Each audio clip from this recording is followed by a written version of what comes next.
1998 जोधपुर राजस्थान की एक घटना है जिसके अंदर बताया जाता है कि एक फिल्म जिसका नाम है हम साथ साथ हैं, उसकी शूटिंग के लिए सलमान खान जो कि राजस्थान के जोधपुर जिले में आए हुए थे। और जब जोधपुर के अंदर उस फिल्म की शूटिंग चल रही थी तो वो कई दिन जोधपुर के अंदर शूटिंग करने वाले थे, इसलिए उन्होंने 10 दिन का सेटअप कर लिया। जब दिन भर वो शूटिंग करते थे और शाम को बाहर ठहरने के लिए जाते थे, तभी सलमान खान को एक ख्याल आया कि क्यों ना रईसों वाले शौक लिए जाए, यानी कि शिकार किया जाए और हंटिंग की जाए। लेकिन सलमान खान को क्या पता था कि उनका ये एक छोटा सा शौक उनकी पूरी जिंदगी बदल के रख देगा। और हुआ भी कुछ ऐसा ही। जब सलमान खान रात को अपनी शूटिंग कंप्लीट करने के बाद रेस्ट करने के लिए अपने होटल में जा रहे थे, तभी उनको ख्याल आया क्यों ना आज रात को शिकार पे जाया जाए। और वो और उनकी टीम के मेंबर निकल पड़े शिकार के लिए। और उधर पास में ही गांव पड़ता था, उधर वो शिकार के लिए चले गए। एक जीप और जीप के अंदर शिकारी बंदूकें और उनकी टीम निकल पड़ी और पूरे जंगल में घूमने लगी। और उस वक्त सलमान खान ने कई शिकार किए और कुछ दिनों तक सलमान खान ने कई बार ऐसे कई और शिकार किए। लेकिन एक कुछ ऐसा हुआ, जब वो शिकार के लिए रात को निकले तब उनके सामने एक काला हिरण आया और उन्होंने उसी वक्त गोली चला ली और उस गोली के कारण वो हिरण वहीं पे मर गया। लेकिन अगले दिन जब गांव वालों को उस हिरण के मरने के बारे में पता चला, तब पूरे गांव का शक फिल्म की शूटिंग करने आई टीम पे चला गया, यानी कि सलमान खान और उनकी पूरी टीम, जिनके ऊपर पूरा गाँव का इंजाम लग चुका था कि उन्होंने ही रात को आके शिकार किया था। इसी बात का दावा रखते हुए गांव वालों ने सलमान खान पे काले हिरण के शिकार का केस लगा दिया। और हाँ, काले हिरण को तो आप जानते होंगे, जो कि विलुप्त होने की कगार पे हिरणों की प्रजाति है, जिनका संरक्षण करना बहुत ही ज्यादा जरूरी है और उनका शिकार बहुत ही बड़ी बात है। और ये गलती सलमान खान कर चुके थे। तो फिर 1998 के उस केस से लेके आज 2025 तक शिकार करने वाले डिसीजन से पछतावा कर रहे होंगे, या फिर उनको रिग्रेट रहा होगा कि मैं उस वक्त क्यों शिकार करने गया।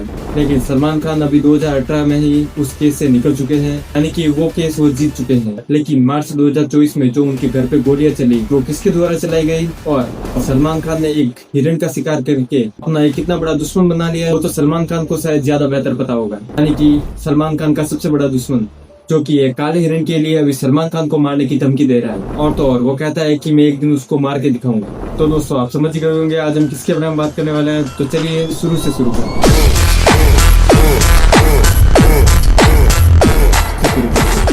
सलमान खान का खूनी दुश्मन, जिसने सिद्धू मूसेवाला जैसे बड़े बड़े सेलिब्रिटीज और बाबा सिद्दीकी जैसे बड़े बड़े पॉलिटिशियन को भी नहीं छोड़ा, उनको भी मौत के घाट उतार दिया। लेकिन अब उसका और अगला टारगेट कौन सा है वो किसी को नहीं पता। अगला तो नहीं पता, लेकिन एक टारगेट सलमान खान भी है, जो कि वो बार बार अपने वीडियोस में बताते भी हैं। तो एक कॉलेज में पढ़ने वाला लड़का जो पॉलिटिक्स में कॉलेज के अंदर चुनाव लड़ता था, वो गैंगस्टर कैसे बन गया। तो आज हम कुछ इसी तरीके से आपको समझाएंगे लॉरेंस बिश्नोई की लाइफ स्टोरी। 1993 फिरोजपुर पंजाब में जन्म होता है लॉरेंस बिश्नोई का, जिनके पिताजी एक पुलिस स्टेशन में कांस्टेबल थे। अब कुछ ही सालों बाद उन्होंने नौकरी छोड़ दी और फुल टाइम फार्मिंग करने लगे। लेकिन लॉरेंस बिश्नोई एक काफी शांत स्वभाव के व्यक्ति थे। बचपन से ही वो लड़ाइयों की तरफ आकर्षित नहीं थे और सभी के साथ हंसी खुल के जीते थे। लॉरेंस बिश्नोई के परिवार की पूरे गांव वाले बहुत ज्यादा इज्जत करते थे और उनके पिता एजुकेटेड होने के कारण अपने बेटे को भी पढ़ाई की तरफ भेज दिया, यानी कि लॉरेंस बिश्नोई को भी 10th और 12th के लिए चंडीगढ़ भेज दिया गया, जहाँ पर उन्होंने 11वीं और 12वीं कक्षा तक पढ़ाई की और आगे वो कॉलेज करने लगे। जब वो कॉलेज में आए तो उनके बहुत सारे नए नए दोस्त बने, लेकिन उनको खेलकूद में बहुत ही ज्यादा शौक था। वो खेलकूद और स्पोर्ट्स में इतना ज्यादा रुचि रखने लगे कि वो कक्षा में कम और स्टेडियम में ज्यादा दिखते थे। और जब वो स्टेडियम में ज्यादा रहते थे, स्टेडियम के अंदर और भी कहीं यूनिवर्सिटी के बच्चे भी आते थे, जहाँ पर कंपटीशन होता था। इसके कारण लॉरेंस बिश्नोई की दूसरे यूनिवर्सिटी के बच्चों के साथ भी अच्छी दोस्ती होने लगी और वहाँ पे पंजाब यूनिवर्सिटी के काफी ज्यादा बच्चे आने लगे थे। और धीरे धीरे उनकी दोस्ती इतनी ज्यादा अच्छी होने लगी कि अब उन्हें दोस्ती की आदत हो चुकी थी। यानी उनके लिए अपने माँ बाप से भी बड़ा था उनका दोस्त, यानी कि वो कोई भी काम से पहले अपनी दोस्ती को पहले देखते थे। और अपने उन्हीं सीनियर दोस्तों के कारण और कॉलेज में एक अच्छी इमेज होने के कारण वो धीरे धीरे पॉलिटिक्स में आने लगे, यानी कि अब वो पॉलिटिक्स के अंदर आ चुके थे। और पॉलिटिक्स ज्वाइन करना कोई आसान काम नहीं है। पॉलिटिक्स के अंदर आने से पहले आपको नीच से नीच आदमी बनता है और इज्जत से इज्जतदार वाला। आपको कुछ लोगों के सामने अच्छा भी बनना पड़ता है और कुछ लोगों के सामने गुंडा भी। और लॉरेंस ने भी कुछ ऐसा ही किया। कुछ लोगों के लिए तो वो देशभक्त बन गए और कुछ लोगों के लिए वो गैंगस्टर, यानी कि दुश्मन। और कॉलेज के उसी समय में उनका एक लव स्टोरी भी रहा, जिसका शुरुआत तो पता नहीं, लेकिन अंत काफी भयानक हुआ। यानी कि जब वो अपने कैंपस कॉलेज के इलेक्शन में खड़े हुए थे, तभी उनके सामने वाले कॉम्पिटिटर जब लॉरेंस बिश्नोई हार चुके थे, तब उनकी गर्लफ्रेंड को जिंदा जला लिया था। इसके कारण लॉरेंस बिश्नोई काफी ज्यादा भड़क चुके थे और उन्होंने धीरे धीरे करके अपने उन सारे दुश्मनों जिन्होंने उसकी गर्लफ्रेंड को मारा था, उनका बदला लेने लगे और उनके कॉलेज के ऑपोजिशन वाली पार्टी के एक एक बंदे को मारने लगे। हाथ पैर तोड़ने शुरू किए और धीरे धीरे जान से भी मारने।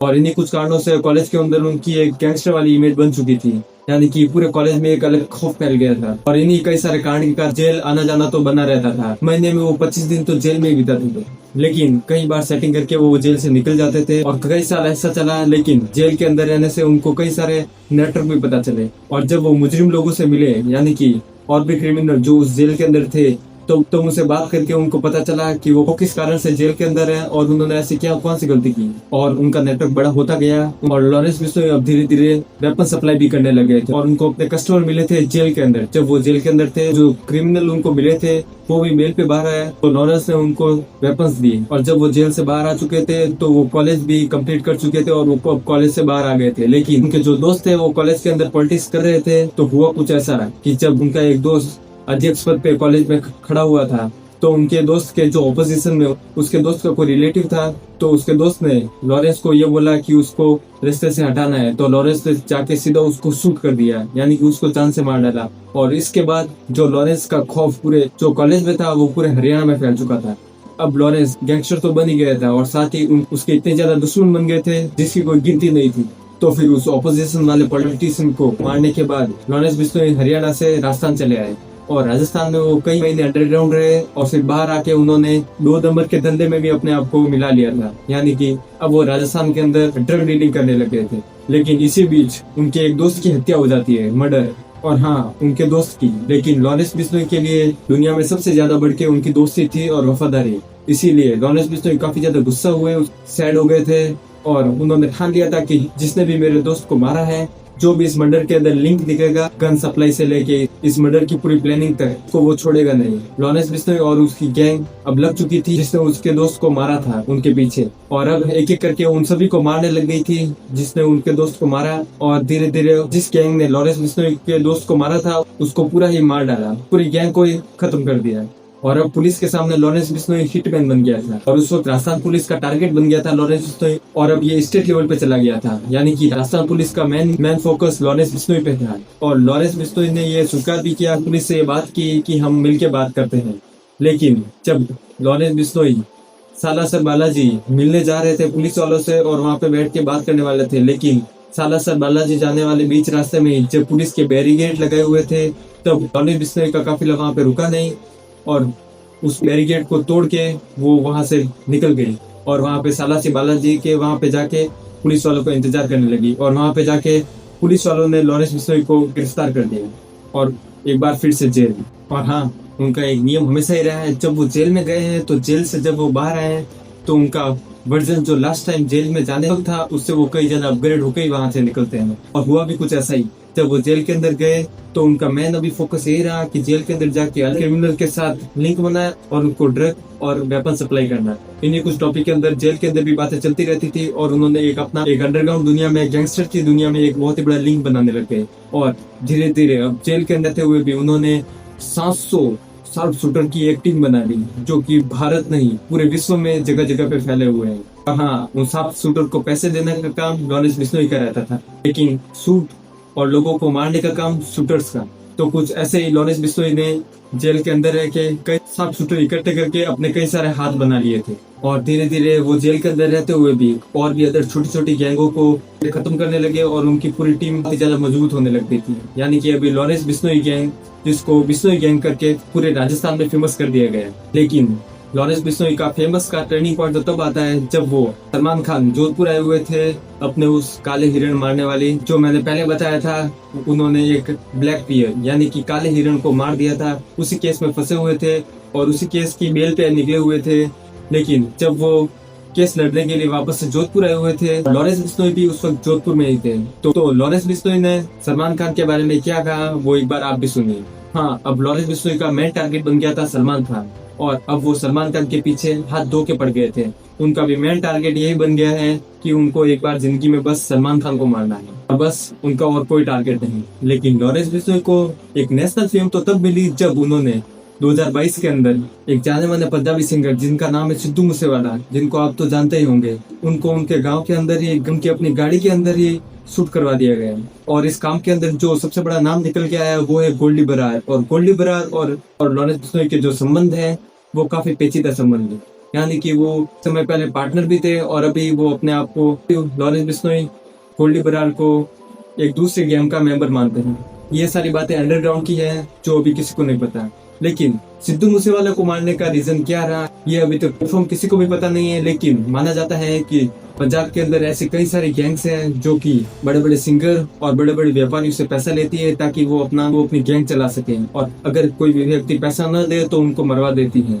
और हुआ भी कुछ ऐसा ही, जब सिद्धू मूसेवाला ने भी वो लॉरेंस बिश्नोई वाले कॉल्स अटेंड नहीं किए और लॉरेंस बिश्नोई पे इतना ध्यान नहीं दिया, तो लॉरेंस बिश्नोई गैंग ने या फिर गोल्डी बरार वाली गैंग ने सिद्धू मूसेवाला को ही शूट करवा दिया, जिसके कारण अभी वो पूरे पंजाब के सिंगर्स और बड़े बड़े सेलिब्रिटीज के अंदर ये खौफ फैल चुका था कि इन गैंग्स को पैसा देना ही पड़ेगा। और एक थ्योरी ये भी है कि वो एक खालिस्तानी समर्थक थे, जो कि लॉरेंस बिश्नोई ने भी बताया है, लेकिन इनमें से सच क्या है वो किसी को नहीं पता।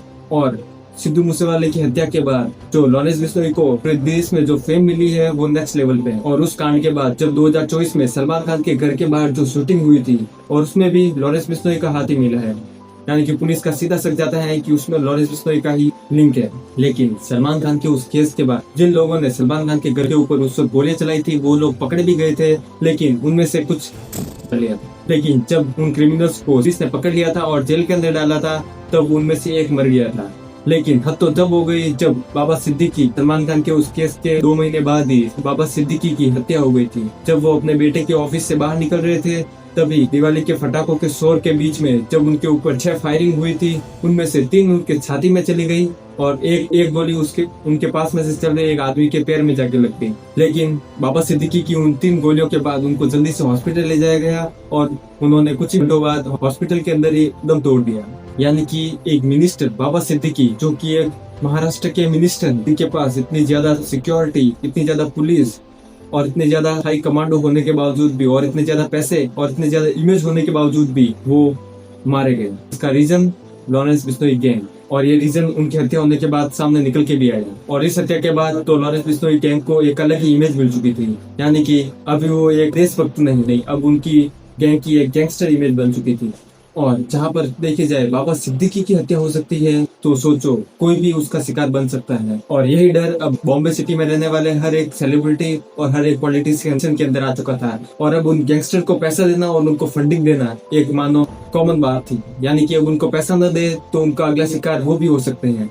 लेकिन ऐसा ही काम आज से 20 साल पहले दाऊद गैंग किया करती थी, जो बड़े बड़े सेलिब्रिटीज से पैसे लेती थी और उनको बोला जाता था जो पैसे नहीं देगा वो अगला टारगेट है। और लॉरेंस बिश्नोई गैंग ने अभी फिलहाल में ही कपिल शर्मा, जो कि अभी कनाडा में रुके हुए थे, उनके होटल पे भी कई बार राउंड फायरिंग की और वो भी रिसेंट का ही मामला है। यानी कि लॉरेंस बिश्नोई, जो कि एक साधारण पॉलिटिक्स से निकला वो बंदा था, एक कॉलेज वाले पॉलिटिक्स से, जो आज भारत का एक जाना माना और शायद दाऊद के बाद 2nd नंबर पे आने वाला सबसे बड़ा गैंगस्टर बन चुका है, जिसने राजस्थान में आनंद पाल जैसे बड़े बड़े गैंगस्टर को भी पीछे रख लिया हो। और माना जाए तो लॉरेंस बिश्नोई के लिए सबसे सेफ जगह जेल ही है। अगर वो जेल से बाहर निकले तो कहीं ना कहीं से वो भी शूट किया जा सकता है। तो कुछ इस तरीके से चलती है अंडरग्राउंड की गैंग्स वॉर। जो सब कुछ मेरे को पता था वो मैंने आपको बता दिया है, और इससे भी अंडर में कुछ चल रहा होगा तो वो तो किसी को पता ही नहीं होगा। तो दोस्तों कुछ इस तरीके से थी लॉरेंस बिश्नोई की लाइफ स्टोरी। लॉरेंस बिश्नोई जो कि अभी भी अपने शर्तों पर जीता आ रहा है, कुछ इस तरीके से थी लॉरेंस बिश्नोई की लाइफ स्टोरी। आज के लिए बस इतना ही, मिलते हैं अगले वीडियो में, तब तक के लिए बाय बाय।